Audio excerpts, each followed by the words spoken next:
because of why I search the deep through endless nights, no time to sleep.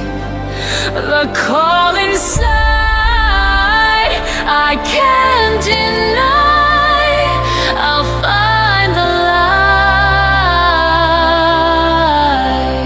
light because of why. Hey everyone, and welcome. So today we're going to tackle a really fascinating economic puzzle, Ireland. You see, on paper, it's one of the wealthiest nations on the entire planet. But as we're about to find out, those numbers, well, they don't even come close to telling the whole story. All right, take a look at this number, $103,887. That is Ireland's gross domestic product per person. Now, just to put that in perspective for you, that's higher than Switzerland, higher than Norway, and, yep, even higher than the United States. It's an absolutely staggering figure for a small island nation that really, not that long ago, was one of the poorest countries in Western Europe. So yeah, that brings us to the big question for this whole explainer. How on earth did Ireland pull this off? Well, it's a story about some smart policy, European integration, and let's just say, a very, very clever tax playbook that ended up changing everything. Now, the conventional answer you'll hear is all about what became known as the Celtic Tiger.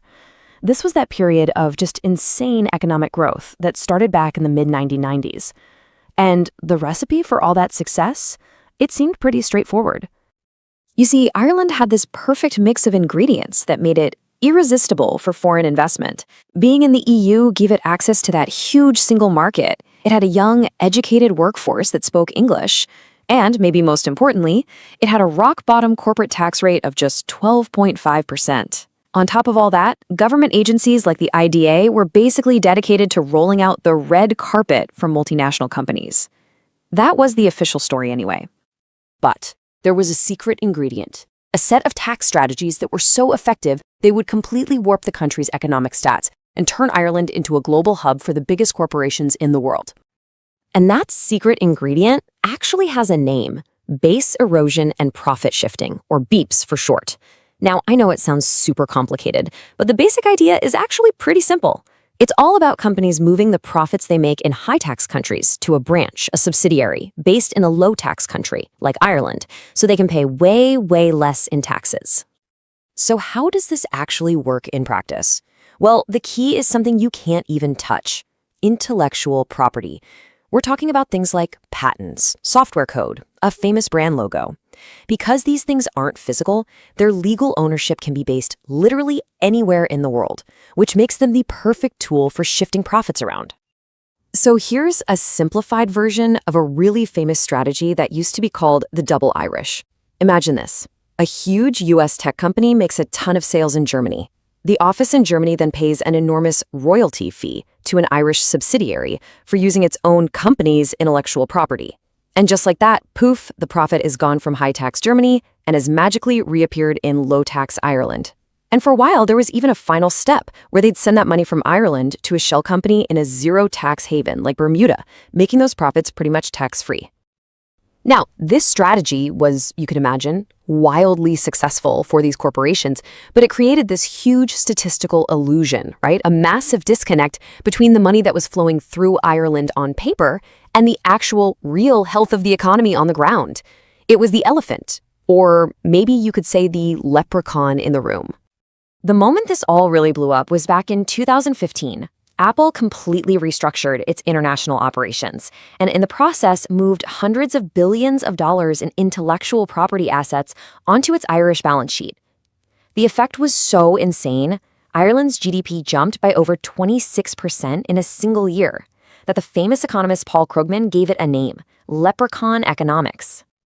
At this point, the official GDP numbers had become almost useless for understanding what was really happening in the Irish economy.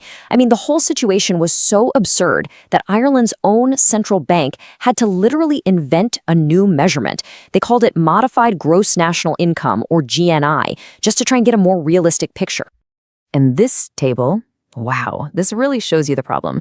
Just look at those two columns in the middle. You've got Irish GDP versus that more realistic Irish GNI.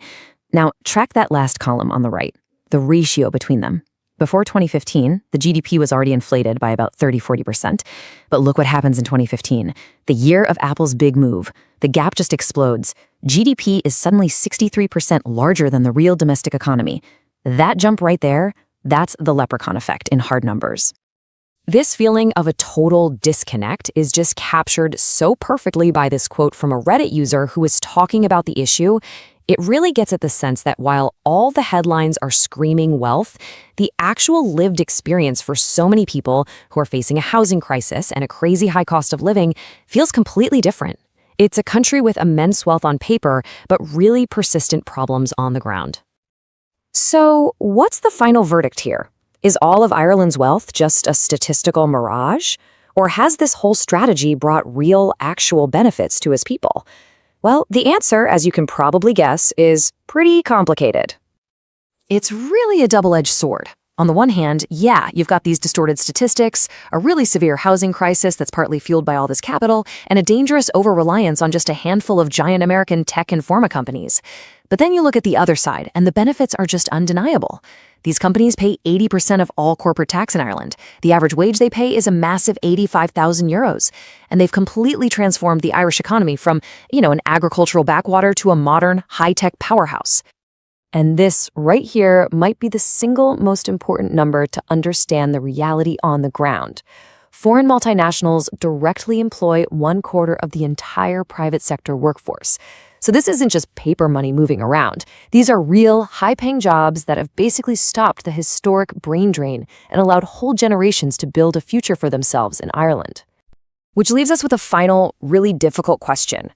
Do we look at this as a brilliant national strategy where a small country just used the tools it had to compete on the world stage? Or do we see it as a major part of a global problem of corporate tax avoidance that actually hurts other countries? The truth, as it so often is probably somewhere in the middle. So what's your take on all this? Was it a clever strategy, or is it a loophole that really needs to be closed? Let us know what you think down in the comments. And hey, if you found this explainer useful, please don't forget to hit like, share it with a friend, and subscribe for more deep dives just like this one. Thanks so much for watching.